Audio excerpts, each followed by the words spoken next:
ये एक super bike है जो हम आपको दिखा रहे हैं। ये अभी अंगोला में मैं भी देखा फर्स्ट टाइम भाई ऐसा बाइक।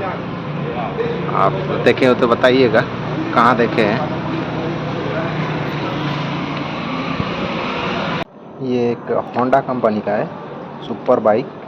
मैंने भी फर्स्ट टाइम देखा, देख के तो मुझे मतलब बिलीव नहीं हुआ कि ऐसा बाइक भी होता है। फिर जब ही उसका फ्रंट साइड देखा तो एकदम कार जैसा है। सब कुछ उसका डिटेल्स में आप देख सकते हैं इसमें, स्विच वगैरह, उसका जो स्पीड मीटर